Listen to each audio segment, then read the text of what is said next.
500m 결승전 경기 출발했습니다. 자, 대한민국의 두 선수가 A파이널에 진출한 1500m 결승전 경기입니다. 자, 세 번째 달리고 있는 임효준, 그리고 황대헌이 2위. 임효준이 3위. 임효준 치고 나갑니다. 임효준 치고 나갑니다. 이제 우리 선수들 나가줘야 됩니다. 자, 임효준이 두 번째로, 그리고 황대헌이 세 번째로. 신키가 조금씩 지쳐가고 있어요. 이때 나가줘야죠. 좋습니다. 좋습니다. 이 코스로 잡아내면서 선두로 치고 나갑니다. 황대헌이 넘어졌는데요. 괜찮아요. 괜찮습니다. 자, 임효준 본인의 레이스에 집중해야 됩니다. 자, 임효준 선수가 가장 선두에서 지금 레이스를 이끌어갑니다. 자, 마지막 바퀴. 파이널에. 안쪽 코스만 지키면 돼요. 이 코스만 지키면 됩니다. 코스 지켜야 됩니다. 이 코스. 자, 임효준 마지막 코스. 임효준이 금메달을 획득합니다. 자, 임효준이 해냅니다. 7번의 수술 이후에 임효준이 대한민국 대표팀의 첫 번째 금메달을 선물합니다. 역시 임효준 선수 관중들의 응원에 힘입어서 정말 멋진 모습 보여주고 싶다고 했는데 네. 그 에너지를 받아서 금메달을 차지합니다. 자, 대한민국 대표팀의 첫 번째 메달 도전, 그 색깔은 금메달이었고 네. 그 주인공은 임효준 선수가 됐습니다. 평창의 겨울밤을 수놓은 인간새들의 환상적인 비행. 영하 10도의 강추위 속에서도 2천여 팬들의 환호성이 쉴 새 없이 터져 나옵니다. 이른 아침부터 열린 모글 스키 예선. 부츠 한 번 안 신어본 스키 초보부터 특별한 응원 도구를 준비한 열성 팬까지 국내뿐 아니라 세계 방방곳곳에서 구경 온 관중들로 경기장은 발 디딜 틈이 없습니다. 국내에선 비인기 종목인 탓에 우리 선수들은 처음 겪는 응원 열기가 낯설고 놀랍기만 합니다. 생각지도 않게 확실히 서 있을 때도 들렸던 것 같아요. 그래서 약간의 긴장감이 좀 더.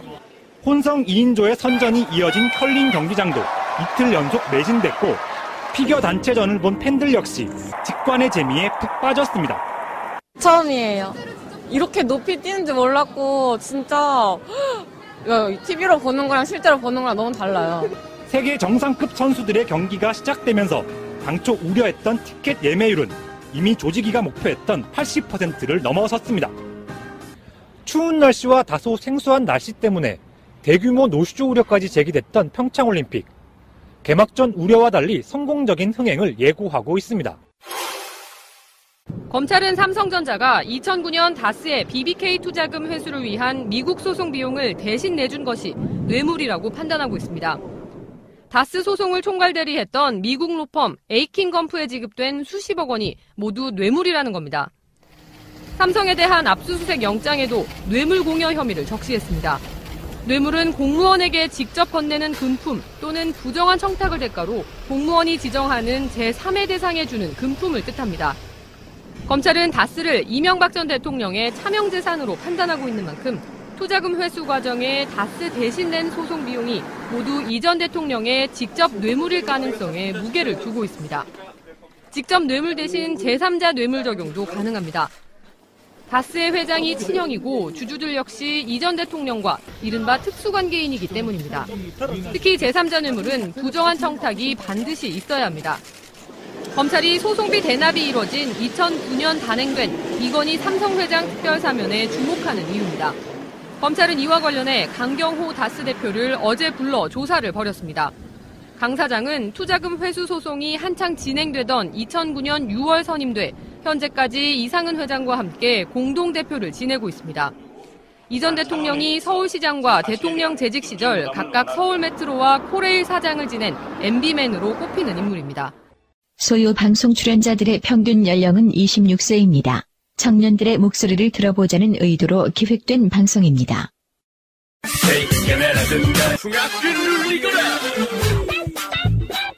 소리 없이 요란한 방송 생활소유 방송 시작하겠습니다. 반갑습니다. 반갑습니다. 안녕하세요.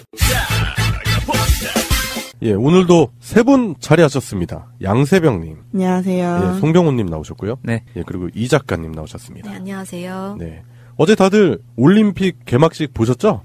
그죠. 네, 전 집에서 TV를 봤어요. 예, 진짜 감동 그 자체였었고요. 막 눈물이 나려고 그러더라고요. 특히 어느 장면에서 네. 그러셨어요? 저는 이제 촛불 비둘기 퍼포먼스 있었잖아요. 네. 그 장면에서 뭔가 느끼는 바가 많았다. 그런 생각 들었고 재작년, 작년 이렇게 촛불 광화문에서 들었었던 그런 생각도 나고 해서 그 장면에서 많이 뭉클했었고 각자 포인트가 다르긴 하지만 그 개막식 자체를 주변 분들은 감동적으로 즐기셨다. 대체적으로 이런 반응이시더라고요. 예, 그래요. 평창은 뜨겁습니다. 평창에서 열리는 동계올림픽 이야기를 여기선 간단하게 언급하고 우리 오늘의 이슈에서 평창올림픽 얘기를 한번 다뤄보겠습니다. 새날수요방송 110이라 본격적으로 시작해보겠습니다. 제23회 동계올림픽 대회인 평창 동계올림픽 대회의 개회를 선언합니다.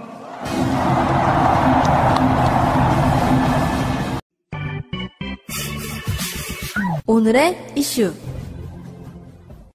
오늘의 이슈 첫 번째는 제목을 이렇게 지어봤어요. 평창 평화올림픽. 네, 전 세계인들의 이목이 평창에 집중돼 있고 그리고 개막식에서도 이제 다양한 모습들이 많이 표현이 됐는데 기억 남는 얘기를 한번 해보는 시간을 갖도록 하겠습니다. 일단은 성화가 들어와서 98년 나가노 올림픽에서 2관왕을 했었던 전희경 선수가 성화를 받아서 골프 천재 박인비 선수 그리고 2002년 반지의 제왕 안정환 선수 그리고 남북 단일팀 하키 단일팀 선수들인 정수현 박정화 선수한테 성화가 인계됐고 마지막이 히트였죠. 피겨 여제 김연아 선수가 성화를 받아서 점화하는 것까지 봤는데 그 장면 보면서 진짜 여제는 여제다 그런 느낌이 나더라고요. 그냥 아우라가 확 느껴지더라고요. 뭔가 울컥했던 친구들 중에 그 장면을 뽑은 친구들도 많았어요. 김연아 선수가 나올 때 김연아 선수가 마지막 주자일 거라고는 다들 예상을 했지만 그런 모습으로 나타날 줄 몰랐다라는 거에서 체육복을 맞춰 입잖아요 보통. 근데 네. 그렇게 안 하고 엘사 같은 겨울왕국 같은 느낌으로 너무 예쁘게 나와서 그 장면이 정말 기억에 남는 것 같아요. 네, 김연아 선수가 상징하는 바가 많은데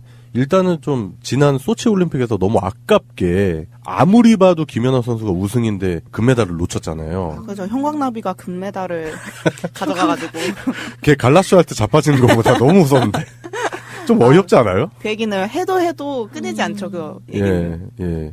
하여튼 뭐 그런 부분들을 이번 개막식에서 한풀이 하듯이 김연아 선수가 마지막에 너무 멋지게 장식을 해줬다. 그래서 이제 수구 집단들이 이제 평창 올림픽을 자꾸 폄훼시키려고 하잖아요. 그래서 그 의미를 퇴색시키려고 하는데 만약에 네이버나 이런 데 댓글 뭐 김연아 관련해서 공격하면 전 국민의 제가 봤을 때 한 70% 정도가 네이버를 폭파시킬 수도 있다. 뭐 이런 생각까지 들더라고요.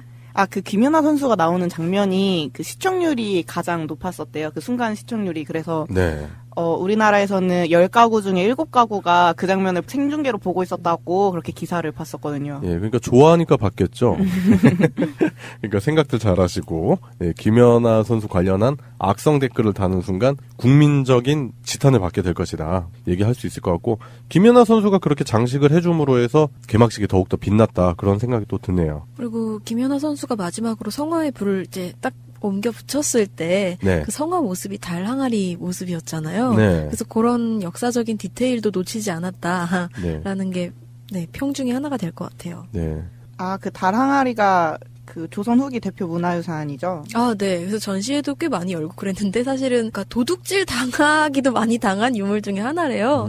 네, 조선 백자를 대표하는 유물이기도 하고 그래서 달 항아리를 성화 모습으로 썼다는 것 자체도 되게 기념할 만한 일인 것 같아요. 달 항아리. 네. 네. 영어로 하면 뭐죠? 문팟인가요?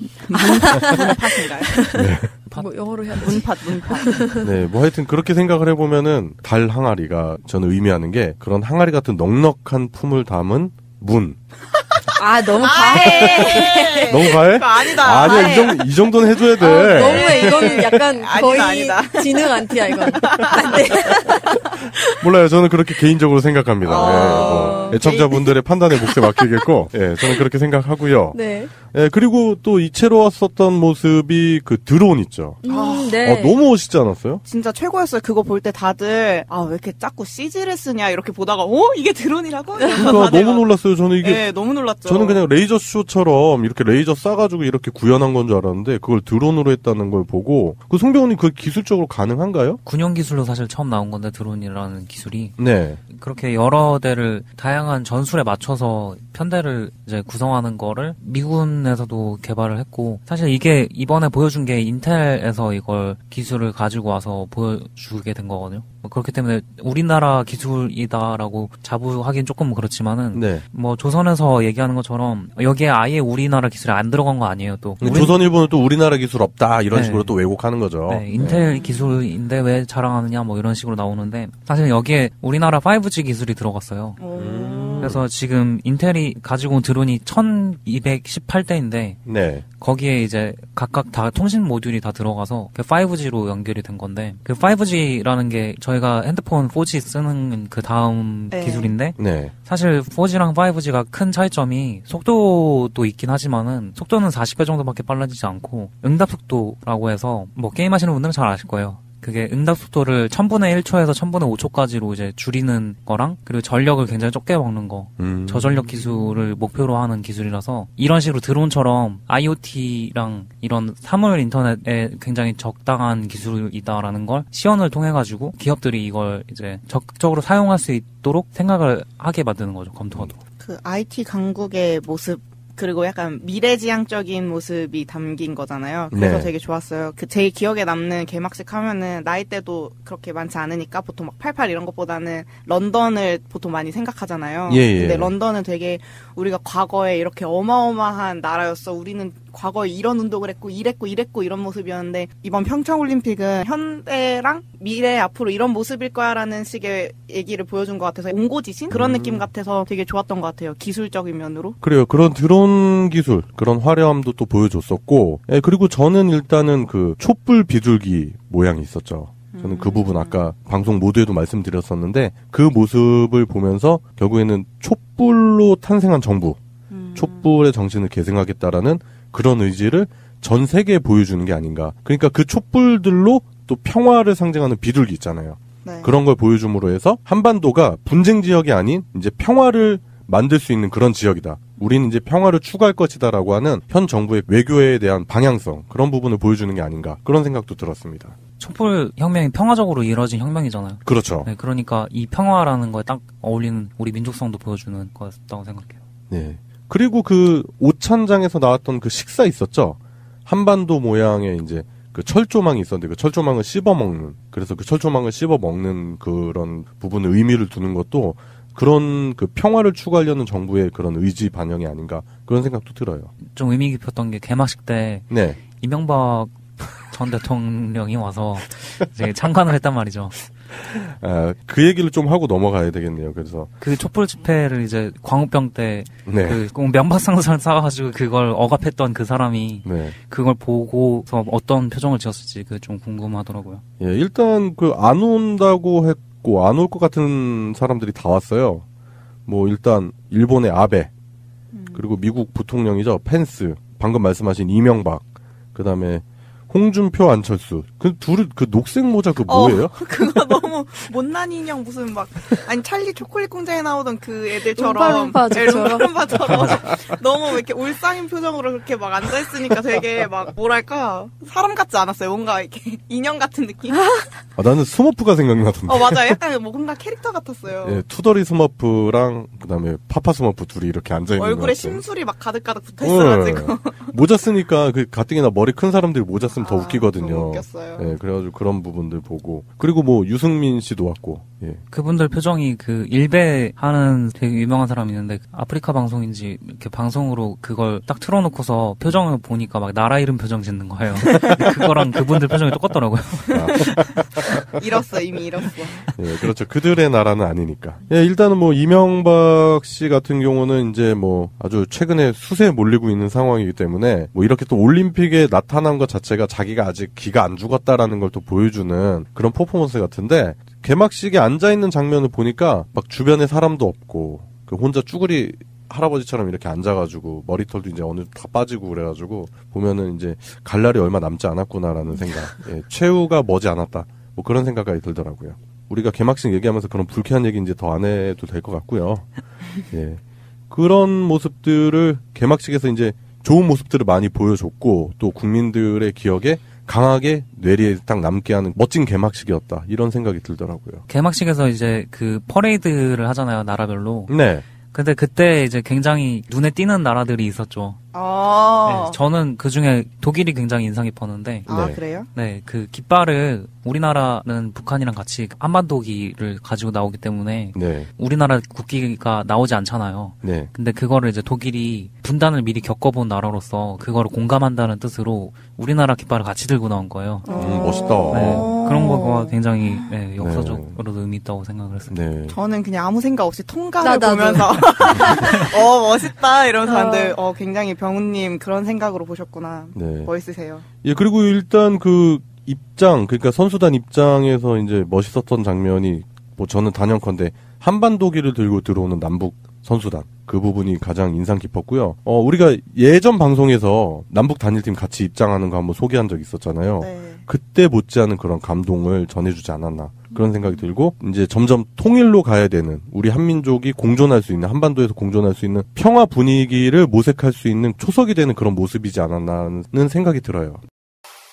대부분의 사람들은 굉장히 감동적으로 봤지만 또 막 뭐 조잡하네 어쩌네 막 이런 얘기 하는 악플러들 있었잖아요. 근데 꼭 알아두셔야 될 게 개막식을 준비한 게 굉장히 짧은 기간 내에 저예산으로 됐다고 알고 계시잖아요. 그렇죠. 겨우 6개월에. 네, 6개월 만에 600억 원으로 이거를 만든 건데 600억 원 중에 사실 그 대관비나 빡비 이런 거에 훨씬 돈이 더 많이 들어서 실제로 이 퍼포먼스를 준비하는 데는 200억 원 정도밖에 쓰지 못했대요. 근데 그게 거의 그냥 뮤지컬 한 공연 정도 만들 정도의 돈밖에 되지 않았는데 그거를 가지고 이제 6개월 동안 만들어낸 거라고 생각을 하면은 진짜 어마어마한 거고 그리고 뭐 베이징 올림픽 당시에는 개막식에 6천억 원이었대요. 그러니까 거의 10분의 1더. 네, 그 정도로 이렇게 퀄리티 있는 무대를 만든 게 정말 실수도 그리고 없었잖아요. 네. 그 소치에서는 오륜기가 하나 펴지지 않는 그런 실수도 있고 했었는데 굴욕 없는 굉장히 멋있는 개막식이었다고 생각해요. 네. 굴욕이 사실 있긴 했죠. 난입한 분이 있어가지고. 맞아. 그 셀카 찍으려고 납입했던 분 한 분. 빨간 옷 입으신 분. 네네네. 그게 좀 아쉽긴 했어요. 네, 뭐 그냥 오게티? 네, 그 정도 생각하면 될 것 같고, 뭐 큰 행사인데 그 정도는 뭐 애교로 봐줄 수 있다. 뭐 이런 생각도 들고. 그분이 빨간색으로 풀무장하고 나오셔가지고 자한당 소속이 아니냐는 추측이 있던데. 압수수색해야 돼. 걔들이 다 수상해. 걔들이 배우 있는 것 같아. 예, 그런 부분 그 방금 양세병님께서 잘 꼬집어서 말씀하셨는데 솔직히 만약에 정권 교체가 되지 않았으면 완전히 전 세계 웃음거리가 될 뻔한 올림픽이었다고 저는 단언컨대 말씀드릴 수 있어요. 기억나시죠? 문화체육관광부가 만들었던 그 평창 올림픽 홍보 영상 다들 기억하시죠? 진짜 그거 생각해 너무 끔찍하지 않아요? 그게 아이패드로 찍었던 그 영상들. 예. 그 영상들 찍는데도 예산이 어마어마하게 많이 들어가서 당시 사람들 공분을 샀었잖아요. 맞아요. 근데 그런 거 생각해 보고 그리고 박근혜가 아직까지 집권을 하고 있는 상황이 되는 거잖아요. 끔찍하네요. 그 올림픽의 주인공. 거기 또 이명박이 의기양양하게 나타났을 거 아닙니까? 이명박이 다행히도 이렇게 쪼그리처럼 앉아서 봤지만 만약에 박근혜였으면 완전 귀빈석에서 그렇죠. 거의 무대에 올랐을 수도 있어요. 언론에선 또 뭐 무대에서 손 흔들고 막. 예, 올림픽 유치의 1등 공신 이명박과 뭐 올림픽을 잘 치러낸 박근혜가 만났다면서 또 지들끼리 자화자찬하고 물고 빨고 했을 텐데 예, 다행입니다. 생각해보면. 성화봉송 마지막 주제 박근혜 하는 거 아니야? 나 진짜 그런 생각도 했어요. 그 박근혜가 김연아 막 이렇게 손잡고 막 데리고 나와가지고 막 이렇게 하는 거. 안 돼. 우리 연하는 건들지 마. 또 더 나아가서 어떤 분들은 또 그런 생각도 하셨대요. 갑자기 정유라가 흰 백마를 타고 나와가지고 따그닥 굽 해가지고 성화 이렇게 지지는 거. 생각만 해도 너무 끔찍하죠. 예, 진짜.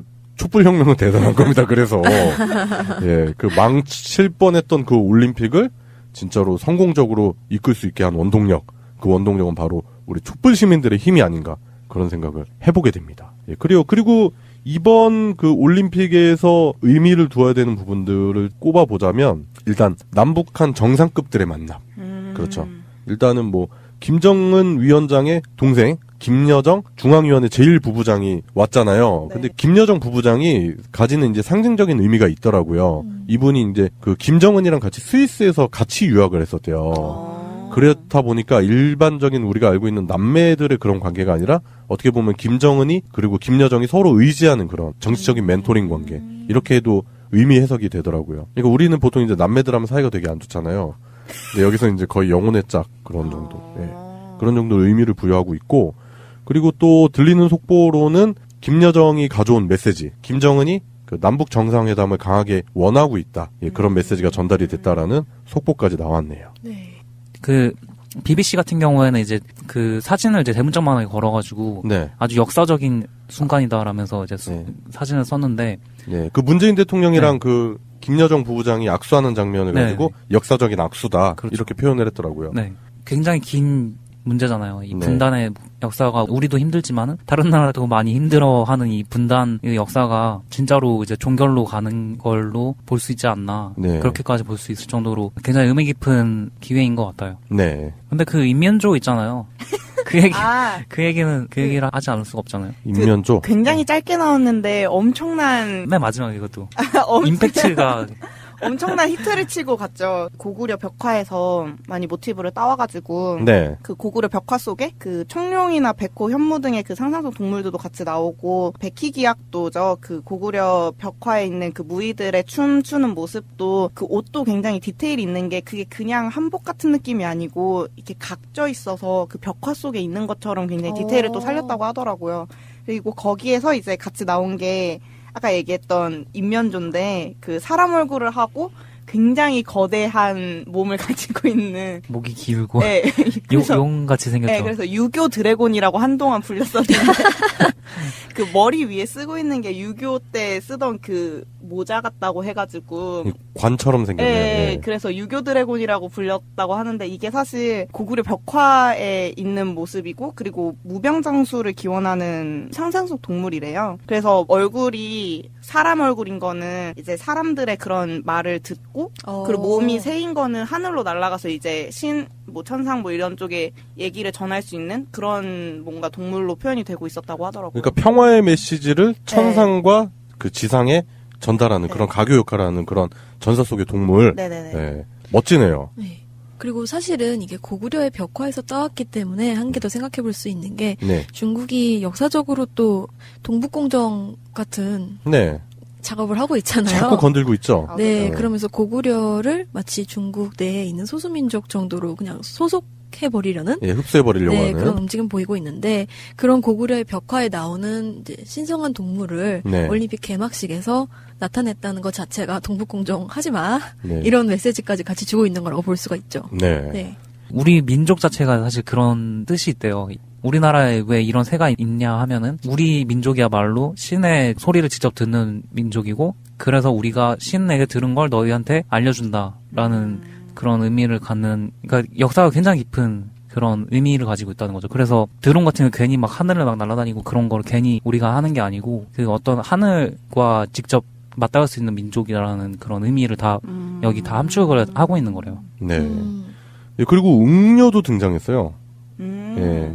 단군 신화에 나오는 그 곰, 우리 민족의 시작을 의미한다고 하는 웅녀도 등장했는데 그런 이런저런 여러 부분들을 보니까 그 단순한 개막식이 아닌 우리 민족의 자긍심과 우수성을 알릴 수 있는 또 그런 하나의 장면이 되지 않았나 그런 생각도 드네요. 그 평창올림픽에 행동하는 평화라는 그 주제랑 되게 걸맞는 것 같아요. 정말 잘 어울리는 것 같아요. 네. 그리고 전반적으로 지금 방금 양세병님 말씀하신 대로 평화, 평창올림픽은 새로운 평화의 시작을 알리는 그런 장이 될 것이다 라고 하는 그런 강렬한 메시지를 전반적으로 전달한 것 같습니다. 예, 그래요. 우리 평창올림픽 개막한 지 하루가 지났는데 하루 지난 시점에서 어제 있었던 개막식에 가지는 의미들 그리고 우리가 개막식을 바라본 시선들에 관련돼서 얘기를 해봤는데 평창올림픽 기간 동안 모쪼록 뭐 부상당하거나 그런 선수들 없이 평온하고 흥행에 성공할 수 있는 그런 올림픽이 될 거라는 강한 기대감이 드네요. 예, 오늘의 첫 번째 이슈였습니다. 평창 평화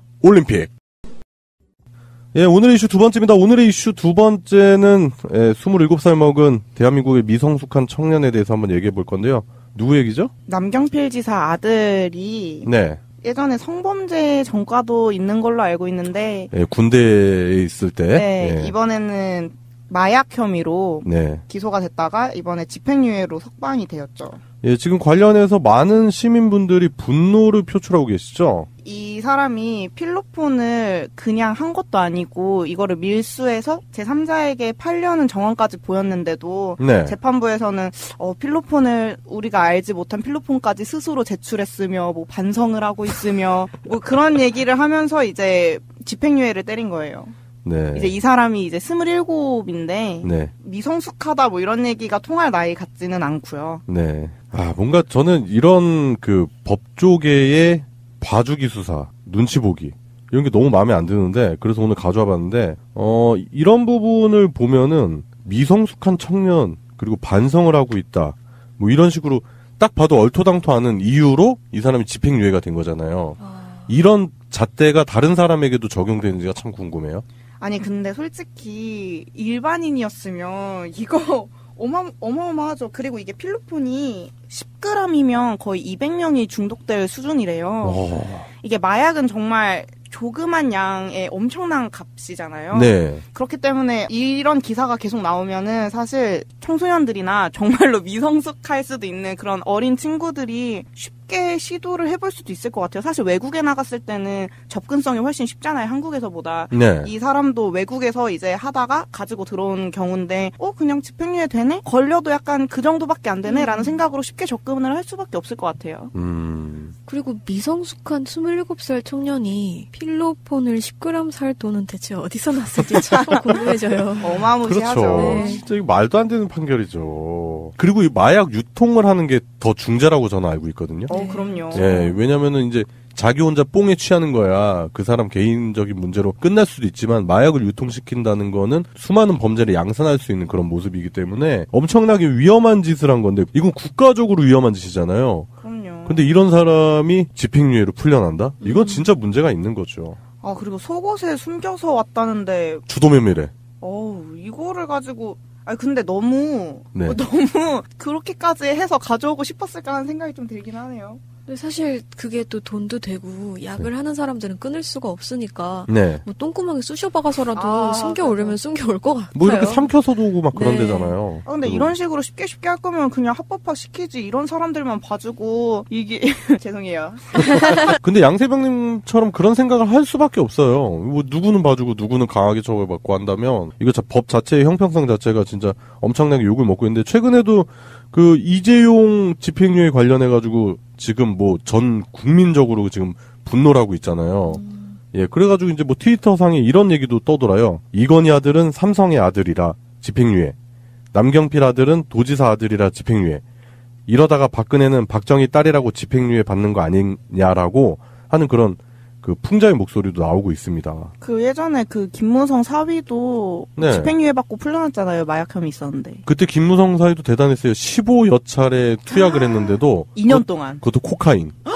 센 거. 너무 세다. 예, 그랬는데도 그렇게 집행유예로 풀려나온 과거의 그 우리 사법부, 재판부를 본다면 또 생각해보니까 그렇게 놀랄 일도 아니긴 해요. 맞아요. 사실 이제 이런 기사가 지겨울 정도예요. 연예인도 정말 많이 나오잖아요. 사실 대마초 이런 거는 연예인도 정말 많이 나오고 반입을 해서 자기가 핀 것까지는 많이 나오는데 연예계에서도 이렇게 막 사서 누구한테 팔려고 네. 했던 정황이 보이는 경우는 굉장히 드문 걸로 알고 있는데 김무성 사위도 되팔려고 맞아요. 꽤 많이 들고 있었던 예, 것 유통시키려고 하는 정황이 있었죠. 그때 사실 유통이 이명박 아들 장남이죠. 이시영한테까지 그 유통이 뻗쳤었다는 찌라시가 돌았었거든요. 네. 네. 뭐 그 관련한 근거를 또 올리시는 분들도 많았어요. SNS상에. 죄 지은 사람들이 죄값을 안 치르는데. 그리고 이제 필로폰이라는 약물 자체가 저희 또 약물에 관해서 전에 방송을 한번 저희도 나갔었지만은 필로폰이 일본에서 전쟁 시대 때 굉장히 많이 쓰던 거고 그 이후에 남아있는 공장들 대부분이 일본에 있었어요. 네. 그래서 이게 일본하고 굉장히 연관이 깊은 마약이고 아까 말씀하신 코카인 같은 경우에는 이제 미국 쪽하고 남미 미국 뭐 그쪽이요. 그쪽하고 관련이 있죠. 예. 네. 그러니까 일본하고 관련 있는 마약을 했다고 하는 게 왜 그런지는 모르겠지만 이번에 정석원 같은 경우도 그렇고 네. 필로폰이 꽂기죠. 예전에 히로폰 뽕쟁이로 유명해진 네. 박지만도 있고 네. 네. 항상 거기 필로폰이 끼더라고요. 누군가 이렇게 자료 올려주셨는데 방금 말씀하셨는데 박지만도 27살에 첫 뽕을 했다고. 네, 그런 얘기가 나오네요. 저는 27살 때 시민운동을 시작했죠. 네, 그렇죠. 네, 저는 27살에 결혼을 해서 내 가정을 꾸리겠다라는 그런 강한 의지로 열심히 일을 했던 기억이 나거든요. 목표를 뚜렷이 하고 뭐 일하는 분야에 있어서 진짜 한번 전문가가 되던지 진짜 이 분야에서 밀리면 나는 이제 내 인생 끝이다라고 생각하고 열심히 살았던 그런 기억이 나는데 유명인들 그분들의 27살을 한번 보자면 일단 문재인 대통령은 27세에 사시 합격을 했대요. 예, 그리고 이제 이정희 전 의원 계시죠. 그분 같은 경우도 27살에 사시 합격. 예, 그런데 박근혜는 27살에 소녀가장이 돼버립니다. 네. 갑자기 청와공에서 쫓겨나는 27살 소녀가장이 돼서 소녀가장 코스프레를 했죠. 예, 재산이 몇백억에 달하는 소녀가장이 됐고, 그리고 아까도 말씀드렸지만 박지만은 27살에 첫 봉을 했다고. 그리고 그 두 명의 아버지죠. 박정희는 27살에 독립군 토벌을 하셨다네요. 네.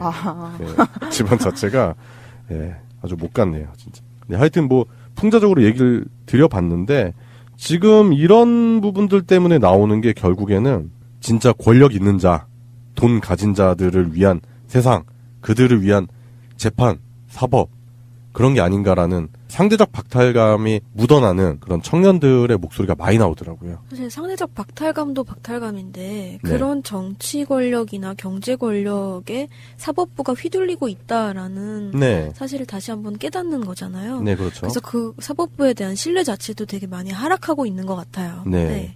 그래서 진짜로 사법부 내에 있는 사법 적폐 세력들, 그 적폐 세력들을 축출을 해야 된다.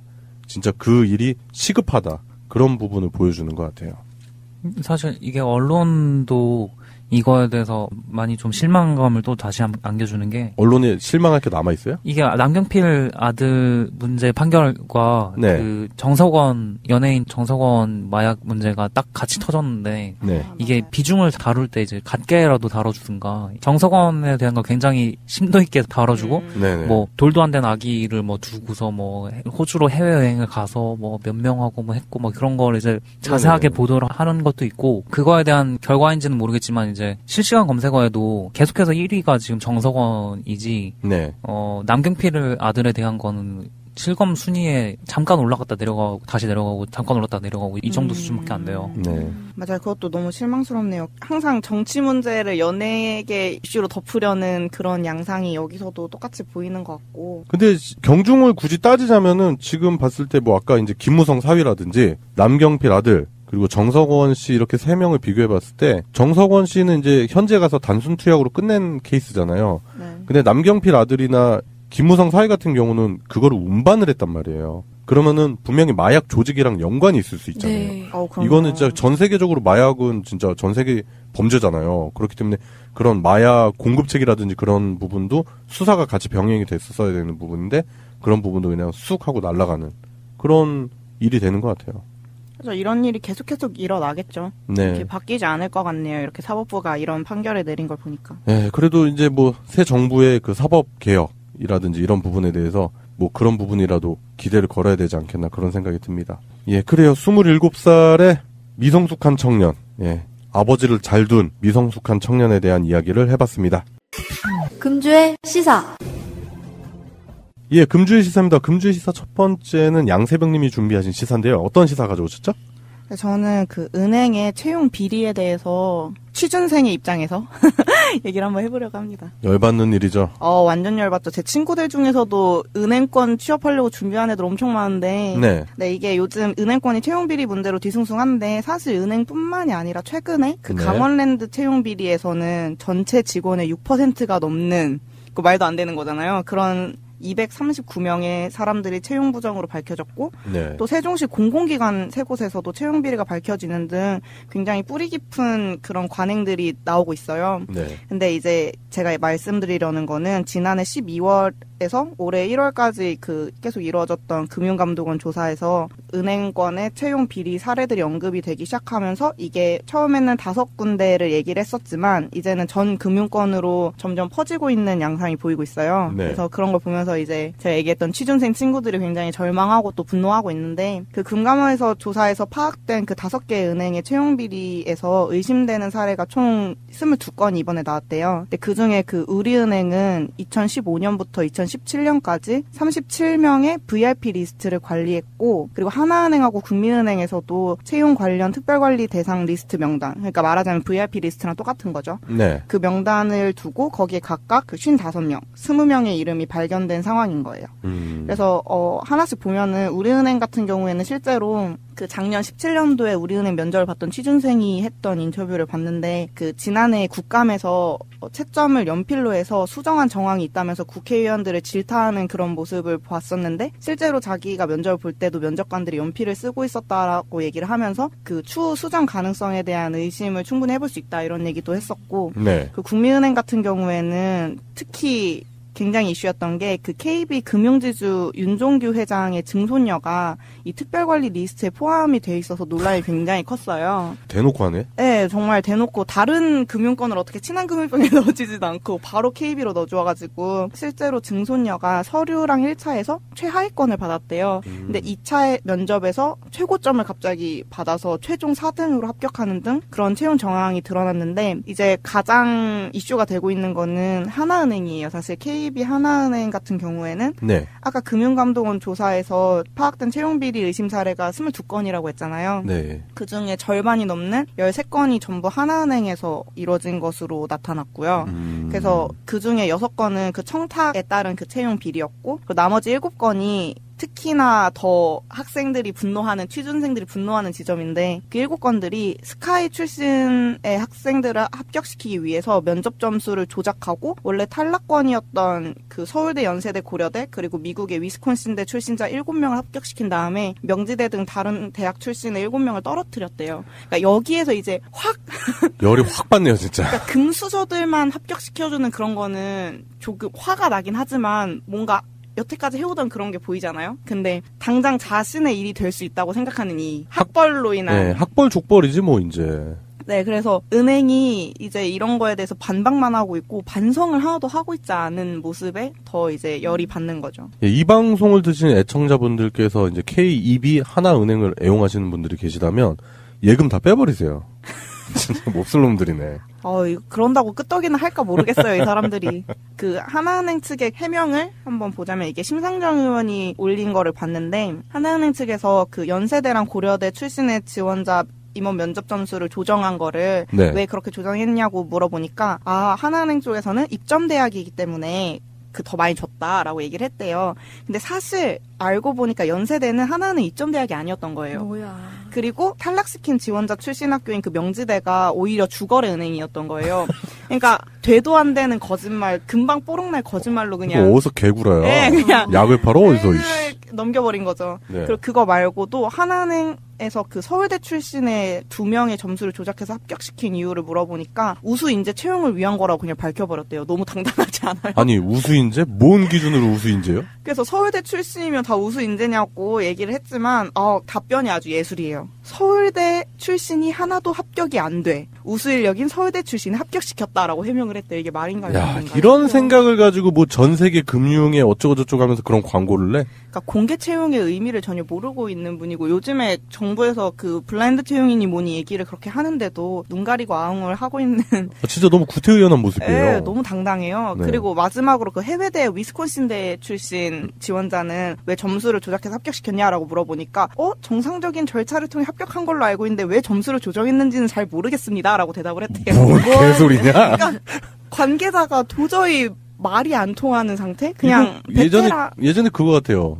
술은 마셨지만 음주운전 네. 아니다. 뭐 그런 의미. 예. 그래서 취준생들이 굉장히 이걸 들으니까 더 화가 나는 거예요. 이런 사람들한테 지금 뽑히려고. 아니 그 사과를 해야 되는 상황이잖아요. 어떻게 네, 보면. 근데 그럼요. 변명이라고 대놓는 게 다 진짜 엉망진창이네요. 네. 예. 진짜 기만하는 느낌 들어요. 맞아요. 그리고 이게 8일부터 그래서 압수수색이 진행이 되고 있거든요. 네. 근데 이제 9일날 검찰이 하나은행 인사 담당자 수척에서 그 윗선의 지시를 암시하는 메모를 또 확보를 했대요. 이게 아직 밝혀지진 않았는데 거기에 장 이렇게 써 있고 합격 이렇게 써 있었대요. 그러니까 이게 만약에 특정 인물 장 뭐뭐의 그런 특정 인물의 합격을 뜻하는 거라면 이게 증거가 확실해지면서 그 비리 의혹이 아니라 완전 비리로 이제 들어갈 수 있는 부분인데 제가 아까 얘기했던 그 6건의 청탁의 사례에서 이제 증거가 확실해지는 거거든요. 그래서 이거 수사에 대한 거를 기다리고 있고 그래서 제가 하고 싶은 말은 5군데 이상의 더 많은 은행들에서도 이런 일이 있을 거고 그 은행을 넘어서 굉장히 많은 회사에서 이런 일이 있을 거잖아요. 근데 이런 거를 아직도 관행이란 이름으로 그냥 원래 해오던 거니까 괜찮다라는 식으로 넘어가는 이 태도가 굉장히 바뀌어야 된다고 생각을 하고 저도 어느 회사인지는 얘기할 수 없지만 저희 학교에 대기업에 조금 높은 분에 있으신 분이 소규모로 네. 멘토링처럼 한번 왔었어요. 이렇게 질의응답도 할 수 있게 특강이 왔었는데 그때 그 회사에 어떻게 들어가면 좋을까요?라고 물어본 친구한테 앞으로 한 몇 년간은 지원을 하지 말아라. 이래서 왜 지원을 왜죠? 이랬더니 다 정해져 있다라고 얘기해요. 내정자. 네. 그래서 다여수자가 아니면 지원을 하지 말아라. 어차피 뽑히지 않는다. 이미 다 내정돼 있다라고 얘기를 했거든요. 그거를 이제 실제로 듣고 나니까 와 이거를 진짜 아무렇지 않게 취준생 졸업반이었거든요. 저희가 졸업반 친구들한테 얘기를 해줄 정도면 이게 얼마나 뿌리 깊은 관행이고 얼마나 그렇게 아무렇지 않게 다들 행하고 있는 짓인지를 알겠더라고요.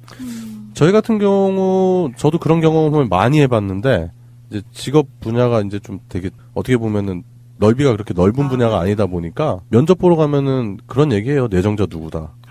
그러니까 우린 다 들러리다 이런 식으로 해서 제가 면접을 한 20 몇 번을 봤는데 거의 다 그런 식으로 들러리를 섰죠. 실력이 그렇게 제가 빠지는 편은 아니었거든요.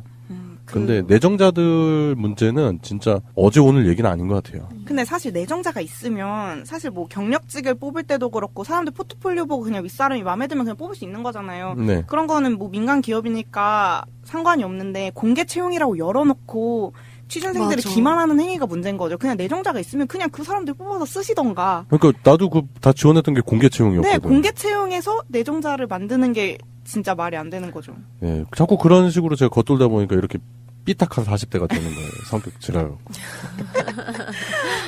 저희가 금수저가 아니라서 그래요. 네, 하여튼 이런 식으로 자꾸 뭔가 사회적으로 위화감을 조성하는 거잖아요. 결국에는 자기들만의 세계를 구축하겠다.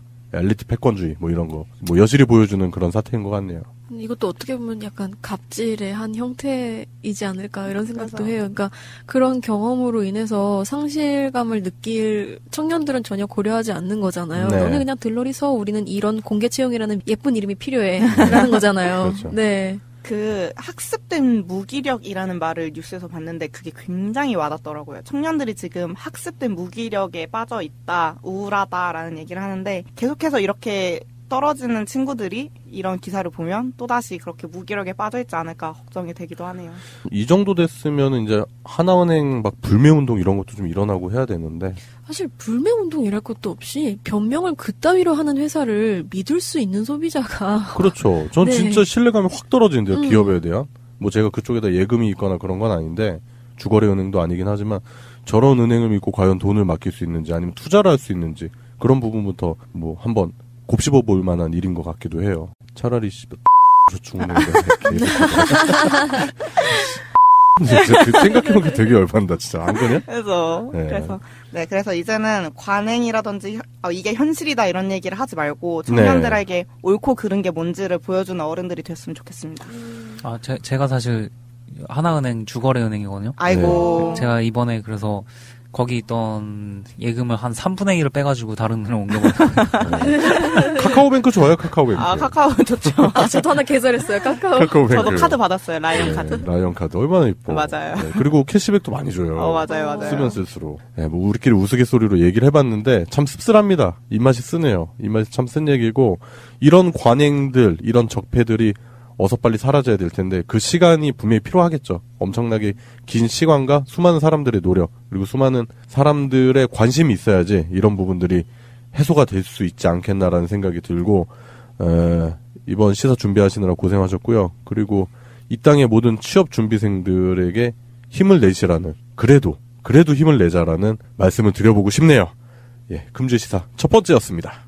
예, 금주의 시사 두 번째입니다. 금주의 시사 두 번째는 이 작가님이 준비하신 시사인데요. 어떤 시사 가져오셨죠? 제목을 피해자를 피의자로 만드는 법. 피해자를 피의자로 만든다? 네. 어떤 얘기입니까? 되게 궁금해지네요. 최근에 미투 캠페인이 진행이 되고 있잖아요. 네, 우리 또 지난주 방송에서 뜨겁게 우리가 얘기를 했었죠. 예. 이 피해자들이 용기 내서 자신이 겪은 피해 사실을 폭로하는 일이잖아요. 네. 근데 이게 결국에는 공공의 영역에도 충격적이지만 긍정적인 영향을 주고 있어요.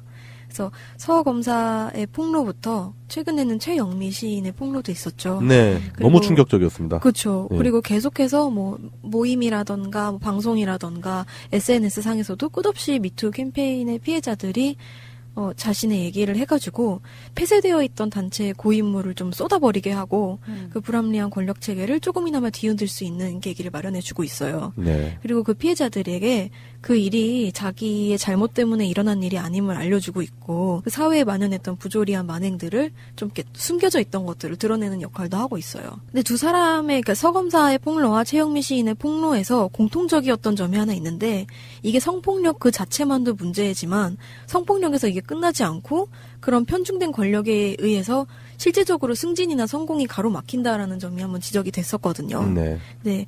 근데 이런 폭로가 사실은 한국에서 2018년에야 처음 일어난 운동이 아니래요.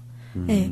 그래서 이미 문단 내 성폭력이라는 해시태그로 한국 문학계 내에서 벌어지는 고질적이고 지속적인 성폭력 문제에 대한 폭로가 2016년 10월부터 시작이 되었어요. 네. 그러니까 한 2년 정도가 지난 셈이죠, 벌써.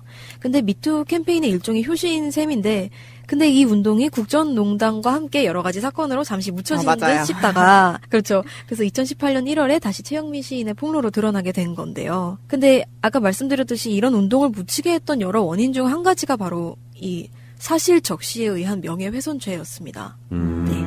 이게 이번 서 검사의 폭로가 나왔을 때에도 저희도 마찬가지지만 사람들이 우려 섞인 목소리로 많이 제기했던 게 바로 그 문제였어요. 사실 적시에 의한 명예훼손죄. 네. 실제로 2016년 10월부터 문단 내 성폭력 해시태그 폭로가 일어났다고 했는데 2016년 10월부터 12월까지 이 폭로를 이유로 해서 고소를 당하거나 고소하겠다라는 협박을 받았던 피해자들이 약 50여 명에 달한다고 해요. 네.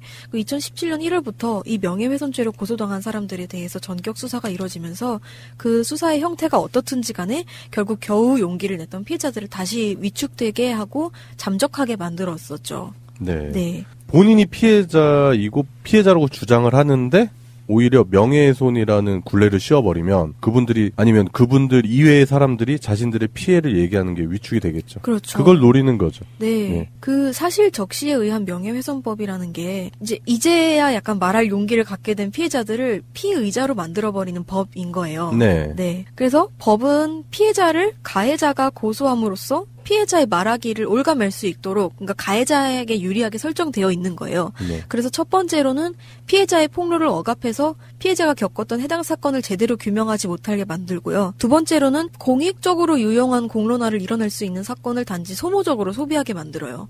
그리고 세 번째로는 피해자의 폭로에 어떤 저희가 숨어 있는지 의심해서 피해자를 제 꽃뱀 아니냐 그렇죠. 혹은 정치적으로 이용하려는 것 아니냐 등으로 매도하게 만드는 2차 가해가 더욱 쉽게 일어나게 만드는 풍토로 만들어요.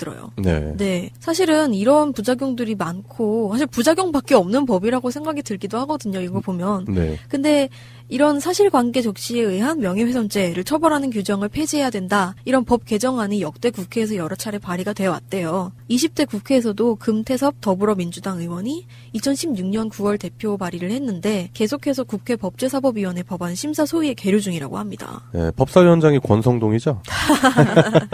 머물러 있는 이유. 네. 네. 채용비리, 권성동이 갑자기 또 생각이 나는데 얘기가 살짝 새긴 했는데 네. 자꾸 이런 식으로 피해자가 오히려 피의자가 돼버리는 좀 슬픈 현실이네요. 네, 그렇죠. 예. 유엔 자유권규약위원회도 네. 지난해 11월에 우리나라의 사실 적시 명예훼손죄 폐지를 권고를 했어요. 네. 그래서 사실 정부가 2019년까지 여기에 대한 답변을 얘기를 해야 되는 상황이에요. 예. 선진국이나 다른 나라에서는 좀 찾아보기 힘든 해괴망측한 조항이죠. 이미 폐지가 되었거나 네, 없는 조항이에요. 네. 다른 나라에 없어요? 네. 오, 없어요. 우리나라가 유독 그게 심하죠. 네. 우리나라가 유독 진짜 명예훼손이라 존나게 명예롭지도 않은 사람들이 명예훼손 막 이러고. 그렇죠. 무슨 명예가 네. 네. 그러니까 네. 그놈의 명예가 얼마나 훼손이 됐다고. 앞으로는 명예훼손 이런 거 하면 당신의 명예가 있는지부터 확인을 해야 돼. 명예 그레이드를 이제 측정을 해서 자신의 명예가 어느 정도 되는지를 말하고 그래서 상대방 때문에 내 명예가 어느 정도 깎였고 그래서 나는 그걸로 인해서 얼마의 피해를 받는지를 입증을 해야지 명예훼손죄로 그 고소를 할 수 있는 그런 걸 만들던지 차라리. 복잡하게 해야 돼. 그래야 안 하지. 맞아. 복잡하게 검증하는 절차를 거쳐서 네. 아니 피해자한테도 계속 검증을 하고 하잖아요. 뭐 그러니까요. 이거 녹음 보내라. 아니 어떻게 성폭력을 당한 당일에 바로 녹음할 수 있고 네. 카톡을 할 수 있냐. 이 제랄을 하잖아요. 그렇죠. 네. 그러면서 2차 가해를 오히려 그 사법기관들이 더 하는 경우가 더 그렇죠. 많았고 네. 그럼 이것도 마찬가지로 그래 네가 명예가 훼손됐어. 그럼 네 명예는 어느 정도 될까 하면서 명예를 신용등급처럼 막 측정을 하는 거예요. 네, 명예 등급기관 해가지고 그러니까 네 명예는 한 7등급 정도 되는데 이 사건으로 어느 정도 훼손됐니? 그러면 뭐 한 1등급 정도 떨어진 것 같은데 그럼 금액으로 환산해볼까? 뭐 이런 식으로 아예 없애야 됩니다. 이런 뭐 말도 안 되는 거고요. 네. 예, 자꾸 이런 식으로 오히려 법을 이제 악용하게 되는 그런 선례를 자꾸 남기는 거잖아요. 그렇기 때문에 아까 더불어민주당 금태섭 의원이 이제 발의했었던 그런 법안들이 조속히 좀 심사가 되고 이렇게 좀 처리가 돼야 되는데 지금 계속 계류 중이라는 사실 자체가 좀 화가 나네요. 네. 그래서 조현욱 한국여성변호사회 회장도 피해자가 피해 사실을 말하면 보호를 받아야 되는데 오히려 명예훼손죄로 수사기관의 조사를 받아야 되고 다른 의도가 있는 게 아닌지 오해를 받기도 한다라면서 국회에서 법 개정안이 발의된 상황이지만 변호사들 역시 이 사실 적시에 의한 명예훼손죄 폐지에 대해서는 상당수가 찬성할 것으로 생각한다라고 밝혔어요. 네. 네. 그리고 이번 사태가 이런 소모적인 이슈로 끝나서 안 된다는 공론이 그 문학계에서는 지금 문인들의 공동 작업으로 이어지고 있거든요. 네. 그래서 작가 행동 페미라이터라는 곳에서 성폭력 피해자들의 증언을 기록하는 프로젝트를 진행하고 있고요. 출판사 보말람은 여성 기고가 41명이 참여해서 참고 문헌 없음을 3월에 곧 출간을 한다고 합니다. 네.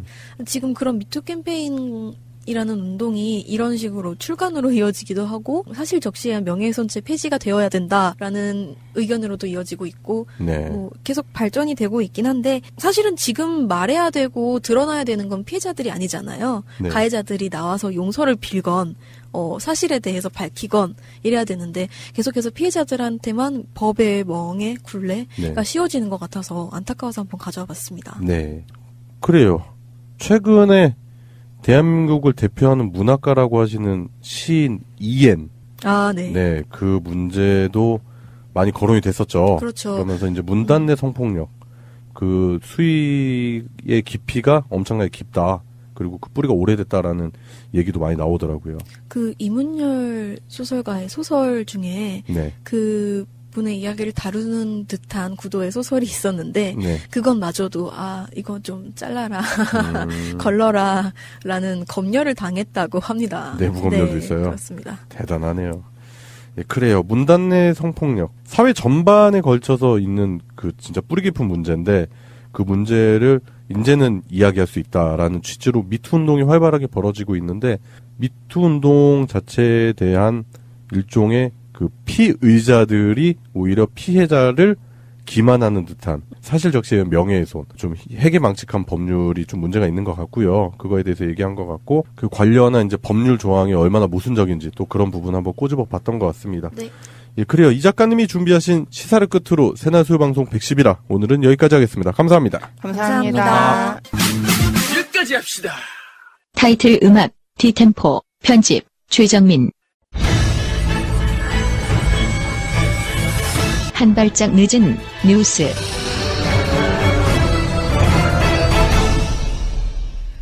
낚시 하시는 분들 많죠. 최근에 그런 보도가 나왔죠.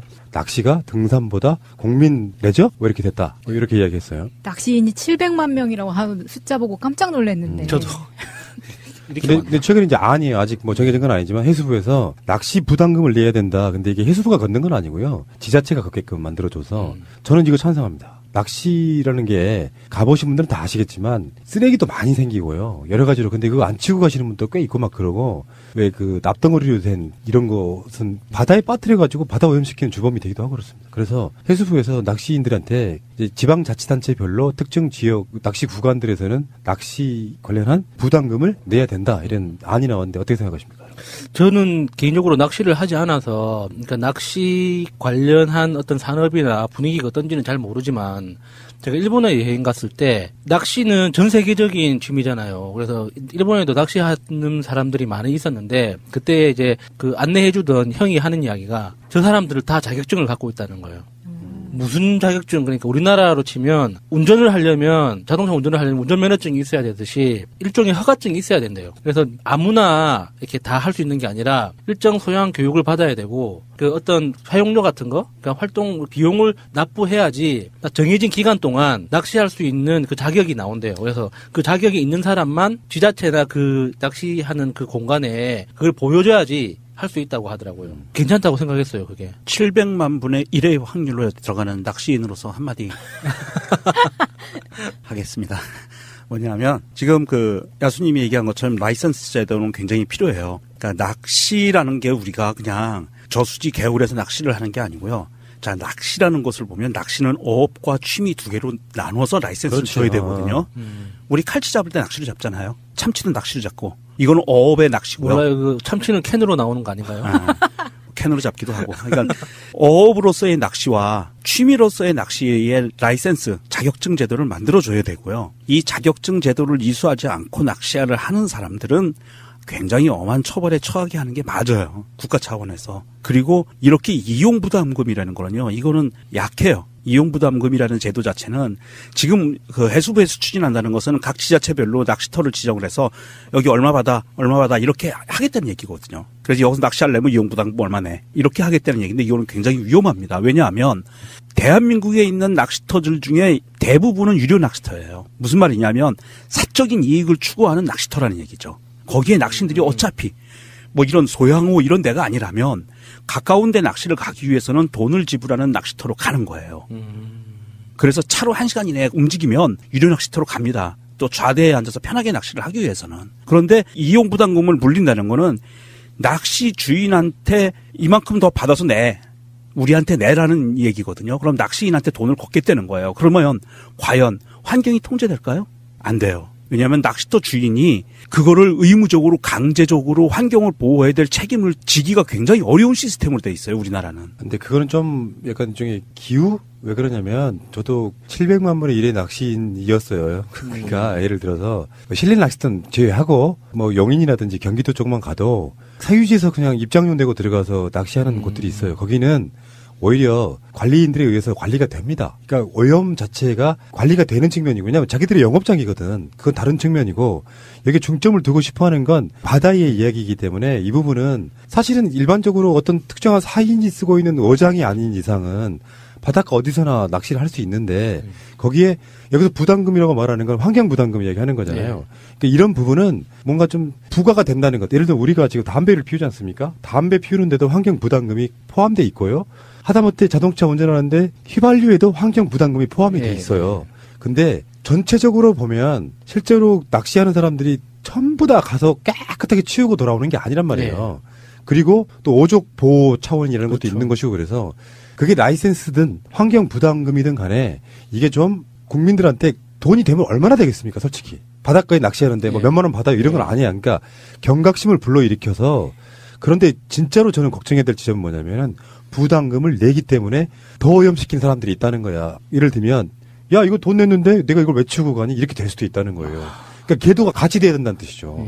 제 말은 그런 거예요. 이게 이제 환경이용 부담금이나 공용 수면에 대해서 이용하는 부담금을 해서 부담금 명목으로 걷는 거에 대해서 제가 아까 부정적으로 말씀드렸는데 왜 그렇게 부정적으로 말씀드렸냐면 이 계획이 굉장히 촘촘하게 짜여야 된다는 거예요. 동감?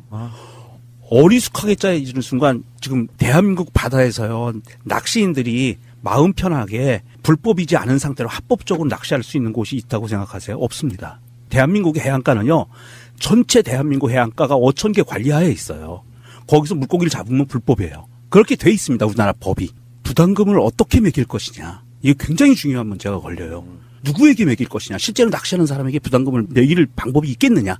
그러면 저는 낚시를 안 하는 사람으로서 왜 낚시하다 사고 당했다는 막 사람들 있잖아요. 그런 거는 돈을 안 내는 지역에, 관리가 안 되는 지역에 그냥 혼자 가서 낚시하다가 사고를 당했기 때문에 누가 빠진 줄도 모르고 막 이런 경우가 있잖아요. 이런 경우는 돈을 안 내는 곳에서 낚시를 했기 때문 아니에요? 그렇지는 않아요. 그러니까 바다라는 게 사유지인 경우가 있어요. 어장 뭐 이런데. 예. 그런 거 말고 5,000개가 관리를 해요. 해안가는.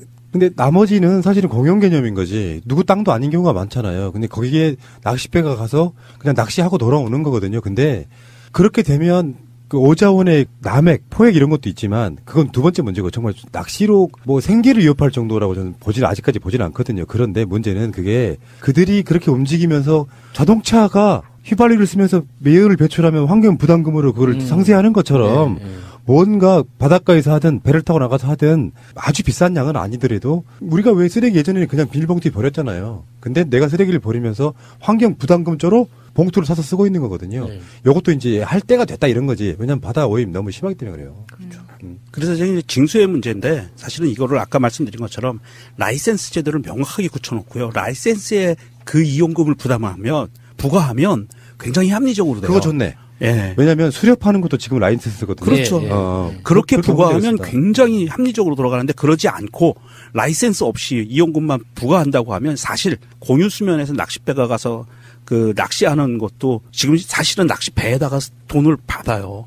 정부에서 국가에서 받고 있거든요. 거기에 더해서 받겠다는 이야기예요. 그러니까 촘촘하게 하겠지 그 부분은. 여러 가지를 굉장히 촘촘하게 짜지 않으면 이거는 700만 명이라고 하지만 이 중에 이제 막 낚시 없으면 못 사는 사람들 한 100만 명 정도라고 봤을 때 이 100만 명에 아주 또 적극적인 저항에 부딪힐 수도 있어요. 증거 있어요? 100만 명인가? 유시민. 나는 90만 명으로 봐. 이경규. 유시민 이경규. 아, 유시민 씨가 반대하면 어떡하지? 그러니까 이게 규모 때문에 그렇습니다. 그냥 동네 지나가다가 어쩌다 한 명 하는 정도라면 이게 사회적 문제가 안 되는데 700만 명이라고 하니까 이게 이제 따라오는 거라고 생각해. 등산 인구보다 많다. 등산도 왜 가다 보면 산에 올라가는 입장료 내는 게 다 사실은 환경 부담금 그렇죠. 이런 거라면 그런 관점으로 좀 이해하면 될 것 같고 이렇게 많아지면 이게 사실은 법에 의해서 어느 정도 통제가 되는 게 맞다고 생각이 들어요. 예. 환경이 문제이기 때문에 그렇습니다. 자, 낚시하러 가자. 예. 공감을 안 하네. 다시. 밥 먹으러 가자. 예! 아베 총리가 국회를 해산한 뒤 실시된 지난해 10월 일본 국회의원 총선거. 시가연의 한 선거구 개표 결과 무효표가 1236표가 나왔습니다. 이전에 치러진 3번의 선거에서 무효표가 평균 500표 정도였던 것과 비교하면 월등히 높은 수치입니다. 하지만 집권 자민당 후보가 15,000표 이상 차이로 승리하면서 이 무효표 문제는 아무 일 없이 넘어갔습니다. 이렇게 묻힐 뻔했던 진실은 3개월이 지나 내부 제보를 통해 드러났습니다. 당시 선거관리위원회에 파견됐던 부근 시 직원 3명이 짜고 꾸민 일이었습니다. 개표를 마쳤는데도 투표자 수보다 개표용지가 500표 이상 차이가 나자 여분으로 가지고 있던 백지 투표용지를 몰래 포함시켜 숫자를 억지로 맞춘 겁니다. 確認できませんでしたという職員からの返事が聞いて、これはもうダメだということに思って、もう気が動転してしまって非常に焦ったと。 그런데 이게 다가 아니었습니다. 백지 투표용지로 엉터리 개표를 마친 뒤 진짜 투표함 1개가 발견된 겁니다. 조작이 탄로날까 불안했던 이들은 결국 함에 들어있던 진짜 투표용지를 불태워버리기까지 했습니다.